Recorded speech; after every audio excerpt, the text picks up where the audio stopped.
Happy 4th of July. And today, from the mailbag of Rock, I was asked if I had any pointers to stay on point during 4th of July. Well, dietary pointers, you're not going to follow a diet on the 4th of July if you're going out to the lake, or you're going to be on the beach, or you'll be out there. And because this 4th of July falls on a Tuesday, we're going to start our vacation on Saturday. So really, we have 4 days of cutting up. Okay? 4 days of being out of control.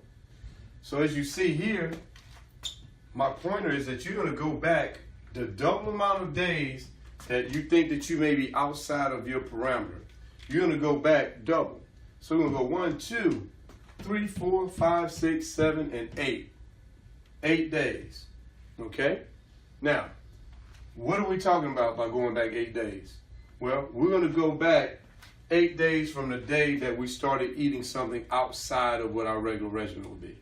Maybe something high in saturated fat or high in sodium. Maybe have a little alcoholic beverage. And we're going to start as early as Saturday.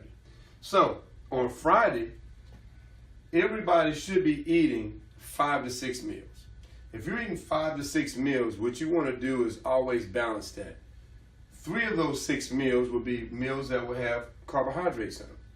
And what I mean by carbohydrate, a starchy carbohydrate. A starchy carbohydrate could be oatmeal, grits, it could be a rice or potato, and it could fall in meal 1, 2, or 3. So what you would do is for these first 4 days, we would take one of those carbs away. So now, out of 6 meals, we have 2 of them that have carbs.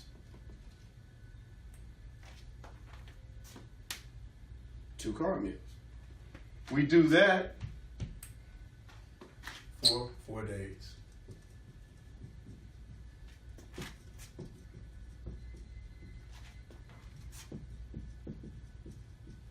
Okay? So, that's if you have 6 meals. 2 of them now are carbs. When we get here to Tuesday, still under the parameter of 6 meals, now we break this down to 1 carb.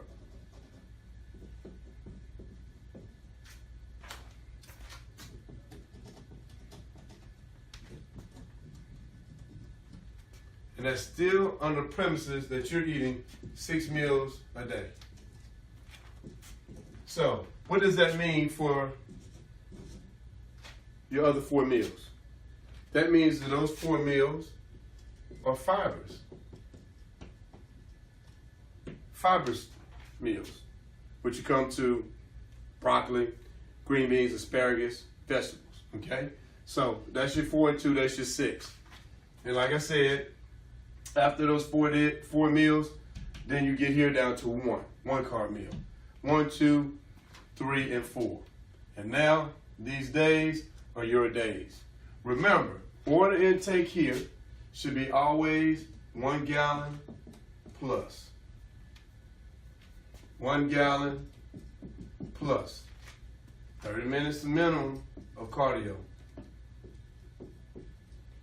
Okay?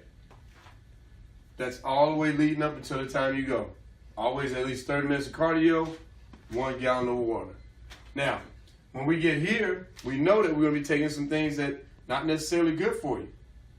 Maybe a little bit high in sodium and so forth. Your body naturally going to want to hold on to the water. So again, rule of thumb, cut your water intake in half.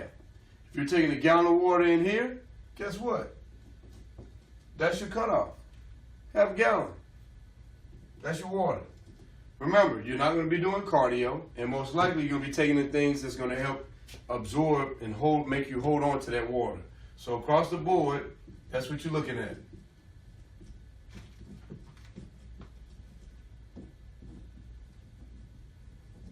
All right?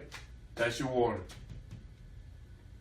That's your cardio, this carbohydrate intake, your fibrous intake, where your carbs are here. Still, you got your 30 minutes of cardio.